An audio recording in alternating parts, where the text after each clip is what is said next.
77 WABC and Bergen Newbridge Medical Center honor the life of legendary broadcaster and our friend, Ernie Anastas. Hi, it's Ernie Anastas. You know, your thoughts can affect how you feel. Bergen Newbridge Medical Center is the largest hospital in New Jersey, providing comprehensive, equitable, compassionate, and high-quality emergency inpatient and outpatient medical care, plus mental health services and substance use disorder treatment. The Bergen Newbridge team can address your total health needs in one convenient location. Call 201-225-7130 for an appointment or newbridgehealth.org. Ryan Reynolds here from Mint Mobile with a message for everyone paying big wireless way too much. Please, for the love of everything good in this world, stop. With Mint, you can get premium wireless for just $15 a month. Of course, if you enjoy overpaying, no judgments, but that's weird. Okay, one judgment. Anyway, give it a try at mintmobile.com/switch. Upfront payment of $45 for 3-month plan, equivalent to $15 per month required. Intro rate first 3 months only. Then full price plan options available. Taxes and fees extra. See full terms at mintmobile.com. It's the 77 WABC News Hour. Talking the news with Noah Layden. All the news you need to know with Joe Nolan, traffic, Justin Ellick, sports. And now, Talking the news with Noah on 77 WABC. Yes, that's me. Good morning. It is Thursday, May 14th. Your forecast from the 77 WABC Weather Center. Going to see some rain this morning, clouds this afternoon, high 62. Tonight and overnight, cloudy, low 50. And then Friday, mostly cloudy, high 66. But looking at the weather next week, we go from sort of spring to summer. On Wednesday, we'll be in the 90s. If you are walking out the door with us right now, so happy you are. 55 cloudy in Rye up in Westchester. 54 and cloudy in Pompton Lakes over in New Jersey. And it's 53 and cloudy right outside our Midtown studios. All right, let's get into it at 5:01. A 5-year-old shot in the ear in the Bronx in a late day hail of bullets. This is along Southern Boulevard in the Hunts Point section, about 5:50 p.m. At least one shooter targeted someone on the sidewalk in front of a bodega. Police say the target was definitely not that 5-year-old girl, but she was grazed in the ear, taken to Harlem Hospital, stable condition. People ran for cover when they heard the gunfire. I said somebody they move like this, 3 people they move like that. That's what I hear 5 times the shot, right? Yeah, everybody they scared. Oh. Everybody, I don't want to die, Yeah, last night we were watching on as police were looking through surveillance video cameras for any sign of the gunman. I think NYPD, especially area we got record, we got problem all the time. The spot to put more cops, Yeah, no arrests have been made, not clear what the motive of that shooting was. We will see what happens this morning. Debris fell onto a passing car in Washington Heights, right near the George Washington Bridge, in fact, on the road that leads to the GWB, causing some major problems for drivers. Started yesterday morning, but it lasted into last night's commute. One person driving a Subaru taken to New York Presbyterian Hospital after cement from above hit their vehicle. Now, they were doing work on the above, and when the cement fell, that person is said to have minor injuries. Drivers demanding all day to know exactly what was going on and when things would get back to normal. Horrible. This is ridiculous. What happened? It's bad. I've been on the road for like 3 hours. Yeah, so the Port Authority says temporary repairs are being completed and were overnight. And Joe Nolan, no doubt, will have the latest on that coming up in just a moment. But apparently, it is the second time a chunk of concrete has fallen from above. Last Thursday, a driver said a piece of cement hit his car. Now, thankfully, he was not hurt, but his car suffered significant damage. He has filed a claim now with the Port Authority to get reimbursed for that damage. The MTA urging LIRR riders to make alternate travel plans ahead of a possible strike come Saturday. Now, the two sides were meeting yesterday, but no deal was hashed out. Now, union leaders said progress was made yesterday, but it's interesting that the MTA put out a statement warning riders there could be a strike on Saturday. The warning being issued even as another round of talks we think are going to happen today between the MTA and those LIRR unions. But of course, riders commuters are nervous that they may have no trains come Saturday. It's super important to the lifeline in the city. It's just make it happen, like bottom line. Yeah, so wages continue to be the main sticking point, and it's the fourth year of this contract that they've been focusing on. 300,000 people ride the LIRR. It is the biggest commuter rail line in the nation. So it's either take $30, $40 Uber every day or don't go to work at all. Now, Governor Hochul was talking about this as well. She says the MTA, she thinks, is bargaining in good faith. So in order to get a settlement, the unions need to start working to find a compromise. Okay, so now they have a plan in place in case this strike happens. Let's hope it doesn't. But there are 5 LIRR stations that would take commuters to subway stops in Queens to catch A or F trains in case of a strike. Now, imagine what that will do to the subway system. The hours, though, of these buses would be limited from 4:30 in the morning to 7 at night. So commuters are being told to have a plan B. Plan B likely is work from home if you can. We'll hear from some of those unionized workers for the LIRR coming up after 5:30. 5:05, a number of improvements coming to New Jersey transit commuters. Governor Mikey Sherrill has unveiled the NJ Transit Rapid Action Plan, which includes cleanliness, accessibility, and public safety upgrades. So riders will start seeing immediate changes this summer and even more throughout the year. This plan is a major first step towards a better, more reliable experience for passengers. They'll be expanding Wi-Fi access on buses and trains, a GPS system so customers can see exactly when a train is arriving, and the agency will be using artificial intelligence to track crime patterns to help improve security. They'll also be doing cleaning at stations and elevator repairs. Lisa Ritchie, 77 WABC News. Did you see this yesterday? Jim Walden, who's a good friend on Sid and Friends in the Morning. You remember he ran for mayor last year but suspended his campaign before the general election. He has launched this group that is called NYC Common Sense that he says is working to keep Mayor Mamdani in check. Now, Walden was called out by the mayor yesterday for one of his social media posts claiming Mamdani would root for terrorists if a terror attack happened in the city. Mayor didn't like that. I think that's just despicable. To besmirch me as the first Muslim mayor of this city, that I would ever be doing anything other than looking to support our city, to defend our city, I really don't have anything else to add to that. And I think it's a reflection of exactly what motivates that kind of opposition. Now, Jim Walden, he says he's not going to back down against the mayor. He's going to hold him to the fire. We're in a very scary time in our country in terms of the radicalization of the far left and the far right. It's not a problem in one party. It's a problem in both parties. It has led to increased violence. It has led to increased hate. The inability to have a conversation. And the mayor's part of that. And Walden yesterday said his Common Sense organization's raised over $1 million, and that would be filing lawsuits and running digital ads to support a more moderate agenda for New York City and catalog the missteps of the mayor. WABC News Time 5:07. Let's go out to New Jersey. They're still looking for the gunman who opened fire on a group of people Sunday night. Mass shooting in that city that killed 2 men, injured 4 others. The victims, a 43-year-old man and a 29-year-old man, both Patterson residents. 4 others were injured. They're all in stable condition right now. Sources say the drive-by shooting that happened about 9 o'clock on Sunday night appears to be targeted. Now there is worry in this neighborhood that there will be retaliation for that shooting. I think it's gang-related. Here's a neighbor. Always been like that, nobody seems to be care about that. When murder and stuff like that happening all around the park, public school and everything like that. So it's not good. Somebody, we should be doing something about it. And the Mayor Andre Saya, who just won another term in office, called the shooting another senseless act of gun violence in a city. I want to reassure them that we're doing everything. We're deploying all the means within the police department, and we're also partnering with the federal and state entities to make sure that this does not occur again. So there's going to be extra attention in the area as well. There's been 2 mass shootings in Patterson in just a number of weeks. The mayor says the city's trying to stop the violence, keep kids off the streets. We cannot police all of our problems away.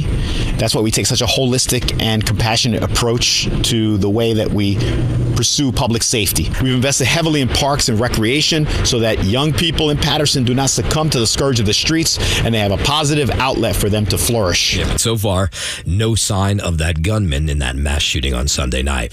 WABC News Time 5:09. President Trump right now meeting with Chinese leader Xi at Beijing's Great Hall of the People.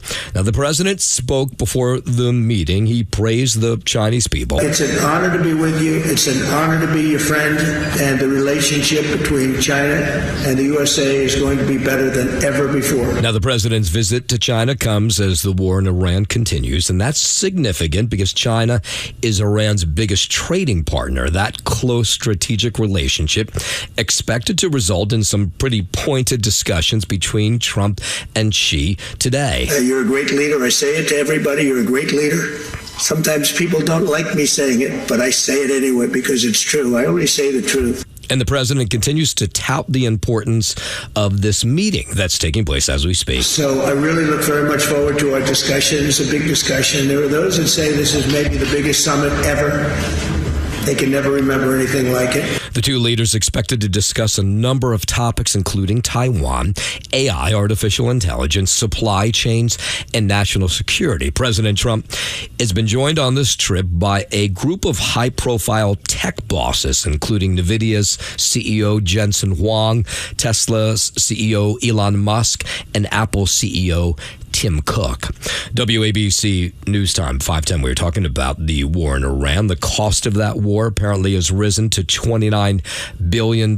We learned that during a meeting before Congress yesterday, up from $25 billion just late last month. Correspondent Garrett Hake has more. It comes as the New York Times reports Iran has regained access to most of its missile sites, launchers, and underground facilities, according to people with knowledge of classified assessments from earlier this month. Yeah, none of that's good. Meanwhile, Iran's top negotiator says the U.S. will have to accept his nation's peace plan, or else American taxpayers will have to pay the price. The Times sources also say there's evidence Iran has restored operational access to 30 of its 33 missile sites along the Strait of Hormuz. President Trump posting that stories about Iran's military doing well are, quote, false and even preposterous, with the vital waterways closure sending energy costs soaring globally, including here in the U.S., where Americans are increasingly feeling the pinch. Inflation surging to 3.8%, its highest level in 3 years, and the average gallon of gas now $4.51. Yeah, and those sky-high gas prices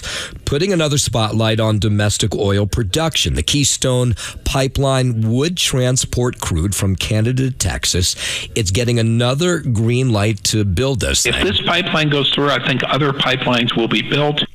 Market analyst Phil Flynn says it was politics that killed the pipeline during the Biden administration. Why was the pipeline killed? Only because Joe Biden didn't like Donald Trump. Every study showed that the Keystone Pipeline would not add to greenhouse gas emissions. And the president recently signed a permit that will give the oil across the border into Wyoming. From there, it would be sent to key refineries to the Gulf of Mexico. And you wonder, if we had built this thing, maybe oil prices would not be as high. Gas prices in America, anyway, wouldn't be as high as they were right now. WABC News Time 5:14. Health officials in 16 states now reporting potential hantavirus exposures linked to that Dutch cruise ship where a deadly outbreak occurred.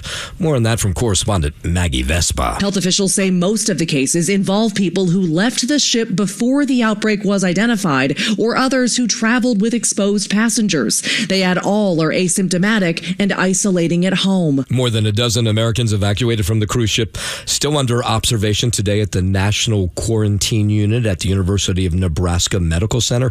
2 others are being checked out in Atlanta. Ripple effects of that deadly cruise ship outbreak spreading nationwide. 16 states now reporting potential hantavirus exposures, including Minnesota, Kansas, and Washington State in just the last 24 hours. There have been 3 deaths worldwide and 11 reported cases. And this morning, officials saying one of those, a French woman hospitalized hospitalized in Paris, is critically ill with a severe form of the disease, now being treated with an artificial lung. Investment reports that there are a total of 11 hantavirus cases now linked to the ship. 9 of them have been confirmed. In a moment, we'll head over to Utah, where a no-good mom was given her sentence yesterday. We'll get into that story in just a moment. But first, 5:15, let's head over to the 77 WABC Sports Desk. Good morning, Justin Ella. Good morning to you, Noam Oladen. Welcome back, sir. We will start here in Queens. The Mets walked it off against the Detroit Tigers 3-2 in the middle game of a 3-game set, securing a series win, taking the first 2 games. Carson Bench knocked in rookie A.J. Ewing with an RBI single in the bottom of the 10th to propel New York to the victory. Starter Christian Scott allowed 2 earned runs over 7 hits with 5 strikeouts and 4.2 innings of work. Up next for the Mets, they'll lie for a series sweep this afternoon in the finale against Detroit. First pitch scheduled for 1:10 p.m. Nolan McLean set to start for the Mets. In Baltimore, the Yankees got shut out 7-0 in their rubber game series finale against the Orioles, dropping 2 of 3 to their AL East rivals.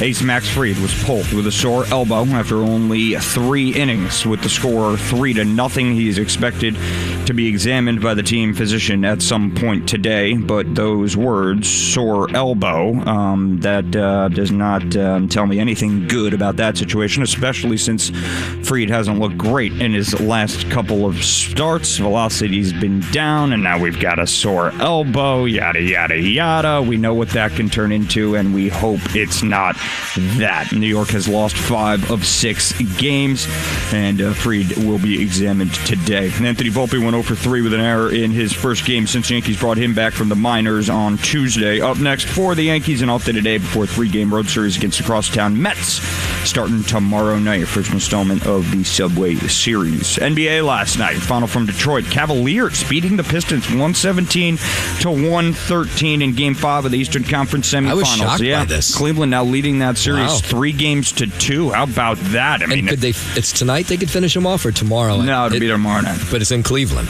Yeah. Wow. Yeah. I mean, do we want to play the Cavaliers? I think so. I think Knicks fans would be pretty thrilled to get an aging James Harden and the Cavaliers come into MSG to play the Knicks in the conference finals. Yeah, I think Listen, the Pistons are a better team on paper, and they were a better team all season long. And at some point, a sleeping giant does wake up. So you don't want to see that happen with Detroit against the Knicks. I think you're looking at the Cavaliers on paper. The Knicks are clearly a much better team than that. So, yeah, I think we're hoping the Cavaliers eke it out here in Game 6 or 7 for that matter. NHL last night, final from Colorado. Avalanche beating the Wild 4-3 in Game 5 there. Colorado wins that series 4-1. They will play the winner of the series between the Vegas Golden Knights and the Anaheim Ducks in the Western Conference Finals.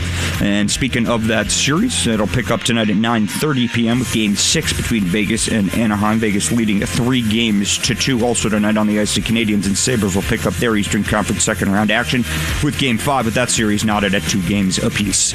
That is your Sports Noah, man. I'm Justin Ellick on 77 WABC. WABC News Time 5:19. A Utah woman convicted of murdering her husband and then writing a children's book about what took place has learned her fate. Ms. Richens, based on your conviction on count 1, first-degree felony aggravated murder, the court hereby sentences you to life without parole. Now, if you haven't been following this story, Corey Richens did not show any emotion in Park City yesterday as the judge announced that life sentence for the 36-year-old mom of 3 young sons. She was found guilty in March of poisoning her husband back in 2022 in a bid to collect a life insurance policy. A year later, Richens self-published a children's book to help her 3 young sons cope with their father's death. That's how sicko this woman is. Here's more from District Judge Richard Mazek, who spoke about the murder. A person convicted of those things is simply too dangerous to ever be free. Couldn't agree more. A CIA whistleblower testifying before the Senate yesterday over an alleged cover-up related to the origins of COVID-19. James Erdman III is appearing before the Senate Homeland Security and Governmental Affairs Committee talking about this yesterday. Dr. Fauci influenced the analytical process and findings by leveraging his position to ensure the IC consulted with a conflicted list of curated subject matter experts public health officials, and scientists. It comes as the Justice Department facing a deadline to charge Dr. Anthony Fauci for allegedly lying to Congress about research that could boost the transmissibility, the way it's transmission of a virus. Fauci denied that he lied about the NIH's role in funding research at the Wuhan lab in China. Here's more from Kentucky Senator Rand Paul, who alleged people knew more than they let on. So the very scientists that were commissioned to investigate COVID were, in some cases, the very scientists who were complicit in the origins of the gain-of-function experiments that may well have created COVID. Now, the real question is, will they really be able to take down Dr. Fauci? Again and again, documents show him being brought into national security discussions far beyond ordinary public health messaging. Meanwhile, I've noticed Dr. Fauci is out on some speaking tour as we speak. 522, the Southern Arizona sheriff leading that investigation into the search for Nancy Guthrie found out that he is keeping his job. There was a public meeting that took place Tuesday night. Then Wednesday, they gave him the green light to stay on as the Pima County Board of Supervisors decided not to remove Chris Nanos. On December 11, 2025, Nanos answered no when he was asked under oath if he had ever been suspended as a law enforcement officer. There were no mincing of words. Now, apparently he lied about some of his resume, lied when he was questioned about ever being suspended before. This was years earlier that he had been suspended. So the question was, should they take him down for that? In the end, they decided not to. Meanwhile, they continue to search for Savannah Guthrie's mom, renewing her call Savannah did over the weekend to find her mom. It's been 3 months since she went missing from her home in Tucson.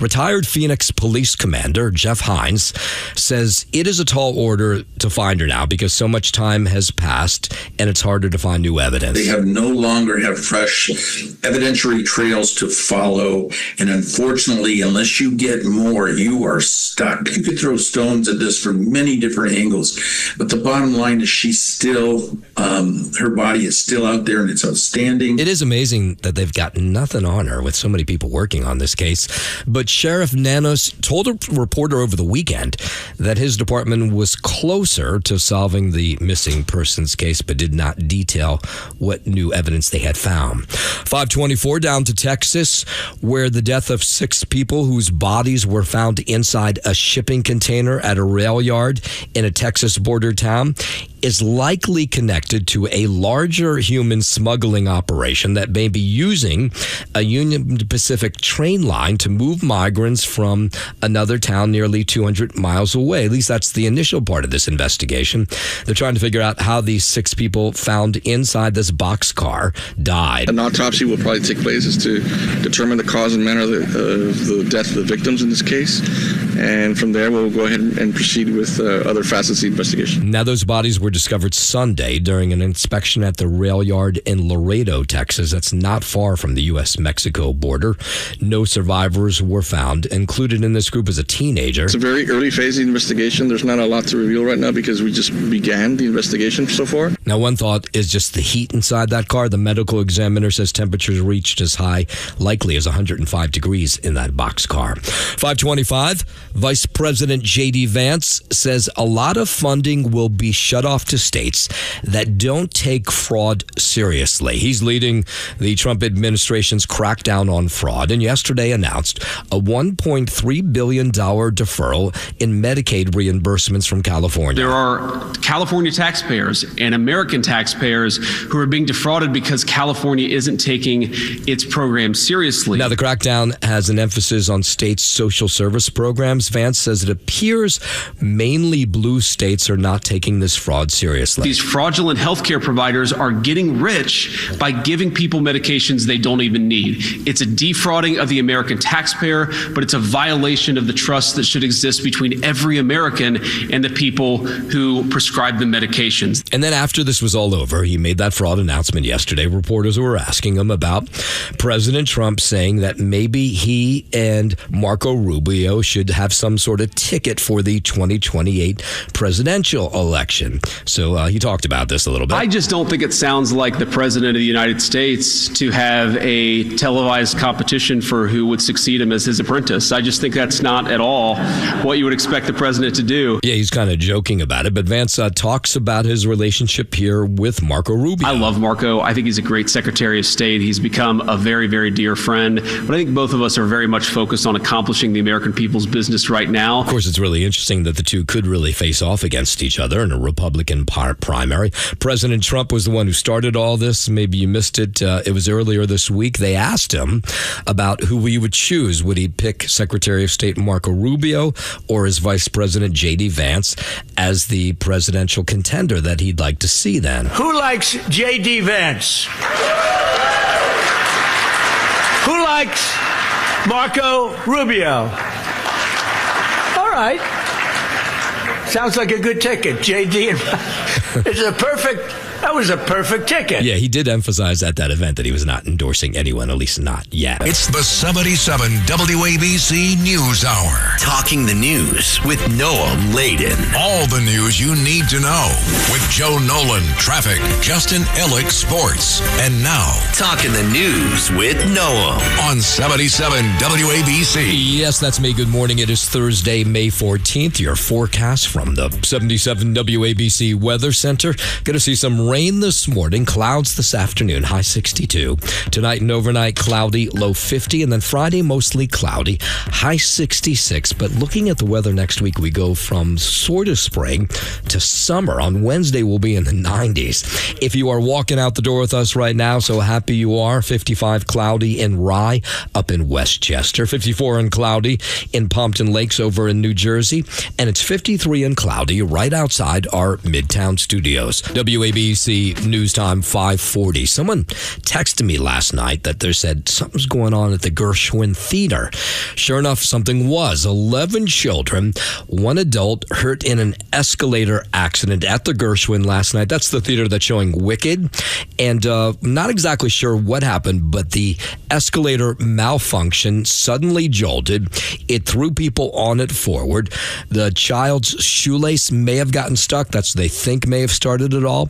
All of the injured were taken to area hospitals with what we're being told were minor injuries, but it was kind of a crazy scene outside of the theater because some of the kids were taken away on stretchers, which had theatergoers really worried that something terrible had happened. In the end, thankfully, it had not. The escalator shut down and it was kind of odd and people were going around them up the stairs, but didn't really think anything of it. And it's pretty scary to hear about. I've always been scared of escalators, so I'm a little worried and I feel bad for the people who had to miss the show because of it. You know, there's a lot of people who have that escalator phobia. The show did go on last night. Department of Buildings is investigating. LIRR workers could go on strike come Saturday if they don't reach a new contract with the MTA. Now, the union saying that things went a little bit better during their meetings with the MTA yesterday. The hurdle to getting this contract done is apparently the fourth year of a 4-year deal. They want more money. MTA doesn't want to give them any more money. Riders are watching very anxiously to see how this all plays out. It would impact millions of people's lives. It would be a big troubling if it did happen. I hope that the workers do get higher pay because obviously in this economy, I believe they do deserve it. But at the same time, I hope we don't get affected by it. Now, what's interesting here is on Monday, when union leaders met with the MTA, they left that meeting and said it seems like the MTA does not want to make a deal.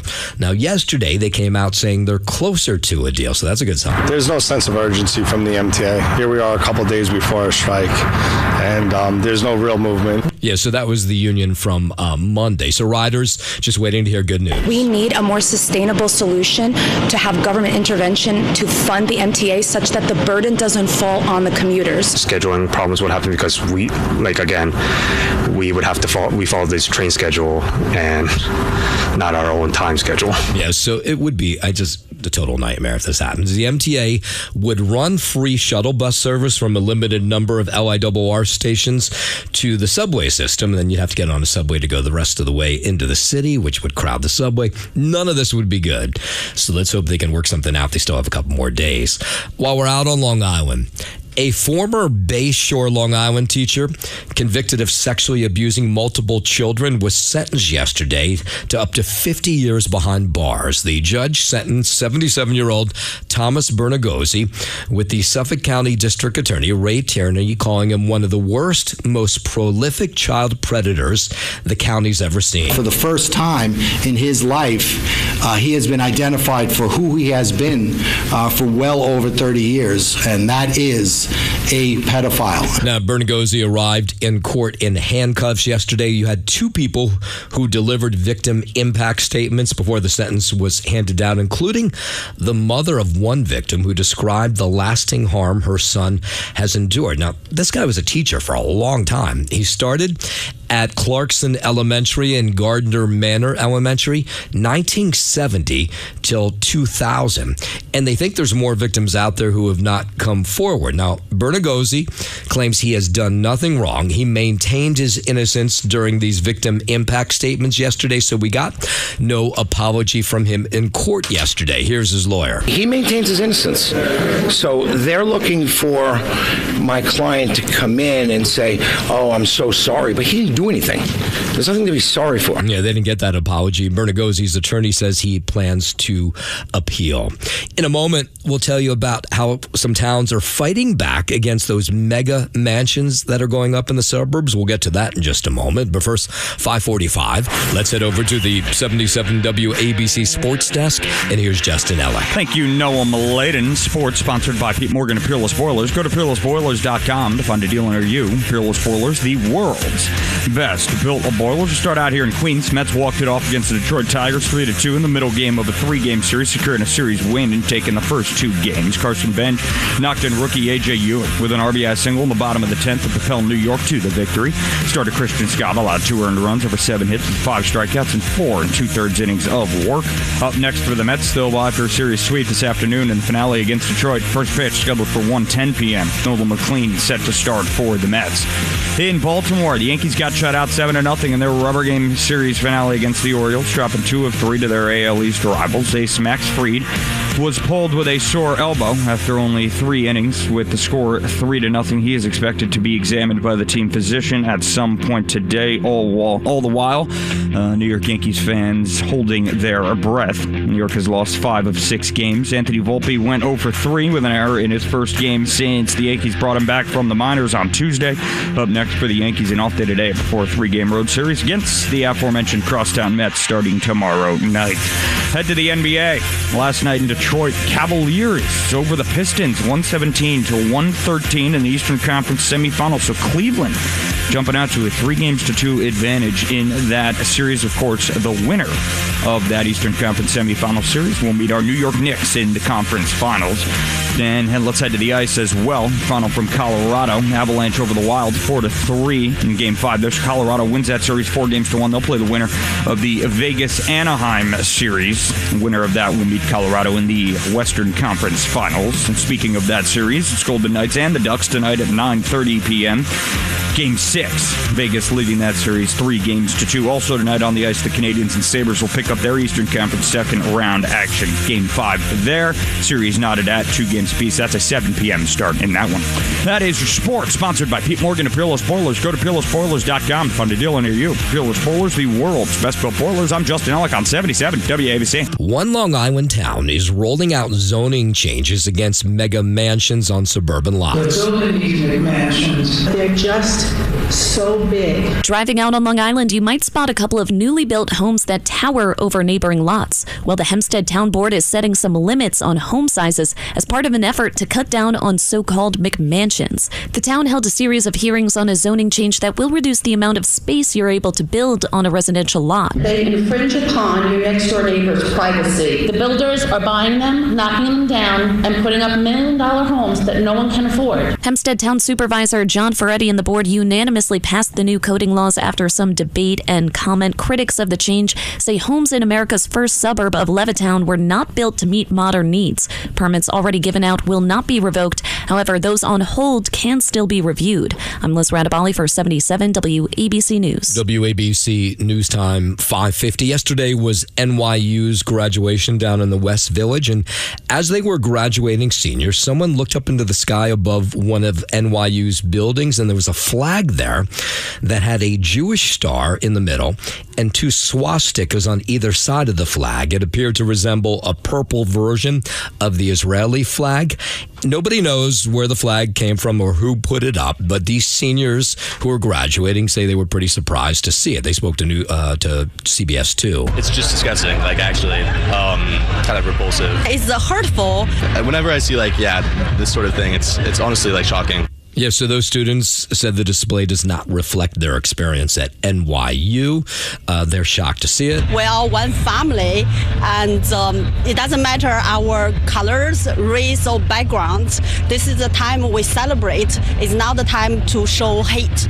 Students at NYU don't stand for that at all. Yeah, so anybody with information on the raising of that swastika flag is asked to call the NYPD Hate Crimes Unit. 5:51, Mayor Mamdani has reportedly made efforts to reach out to Citadel CEO Ken Griffin, but the CEO appears to be in no mood to speak to Mamdani and may be holding out for a public apology for the video Mamdani posted calling out Griffin's $238 million pied-à-terre. The video, it infuriated Griffin, who has been on the warpath ever since, claiming the mayor has put him in danger and leveling threats to expand his company in Miami. He was going to set to spend billions of dollars here to build something at 345 Park. It's not off the table yet, but Griffin is still pretty upset about this. This penthouse. This is the video, by the way. This penthouse, which hedge fund CEO Ken Griffin bought for $238 million.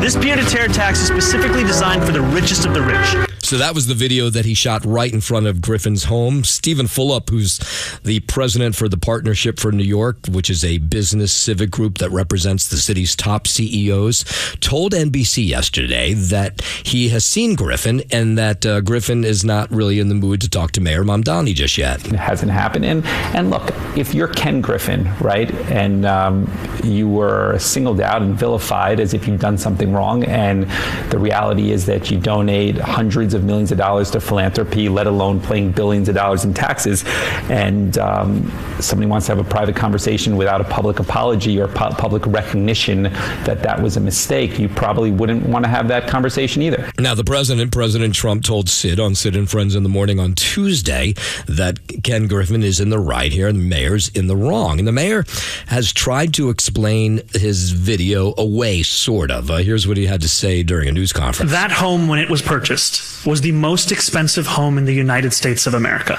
We wanted to make very clear that this applies to a very select group of properties. This piece of legislation is not motivated by any one individual. And so the next day I spoke about a Saudi prince who bought an apartment for $90 million. Yeah, he's trying to explain it away, not very well. A Griffin spokesman says Mayor Mamdani has not directly called Griffin, but would not confirm nor deny whether efforts to reach the CEO had been made through a middleman. While we're talking about the mayor, he was out with this $125 billion budget on Tuesday. The mayor managed to somehow close a $12 billion budget gap without raising property taxes, but there's no millionaires tax or free buses. And New Yorkers are saying, wait, what's going on here? It seems like some sort of spooky magic. I didn't think that was going to happen anyway. How are you going to make the buses free? How are they going to get paid? I mean, where are they going to get the money to pay the bus drivers from if the people are not paying for bus rides? An interesting campaign concept, but I'm not surprised that it's not being implemented, at least not now. Is anyone surprised? No. The state is pitching in about $4 billion, by the way, to help fund the city's shortfall, with lawmakers reaching a deal to tax property owners with second homes worth a certain amount. Now, New Yorkers say, where is the hocus pocus here? Fiscal tricks. I don't see how we managed it. I mean, there's money coming from everywhere. There's this congestion pricing that people are paying. And they're getting billions from a lot of places. Now, most of these New Yorkers all said, well, thank God he's not taxing homes or raising property taxes on homes in the city. 5:55 out to New Jersey, where we get to meet Frank Velez. He's a 24-year-old who was a town councilman in Belleville, New Jersey until Tuesday night when he became the mayor of that town at just 24 years old. He has served on the school board in Belleville. He's served on the town council. He was a staff member for former Congressman Bill Pascrell. He says his win is a testament to hard work. Thank you. I'm honored to be youngest elected mayor, honored to be the first Hispanic mayor. Yeah, that's one of the people offering congratulations yesterday.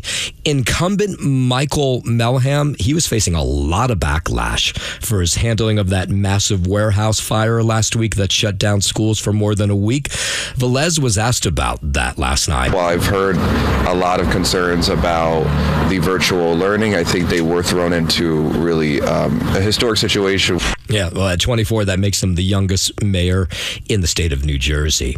And we'll end with this home out in Selden, Long Island. We had told you about this before. It's a home with no bedrooms, and it's apparently back on the market. They told us they'd gotten a lot of interest, but apparently that was not the case.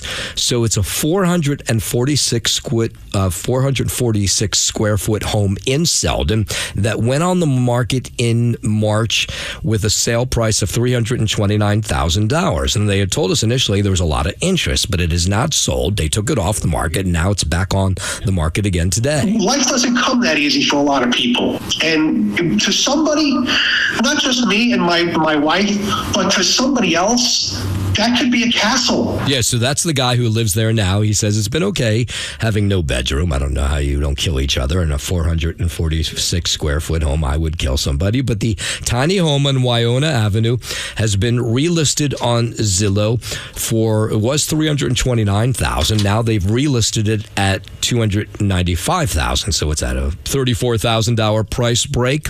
Here's the real estate agent who talks about how this is a great buy. Figured it would be a little tough to sell because it's 0 bedrooms, but for some reason everyone just picked it up and they love it.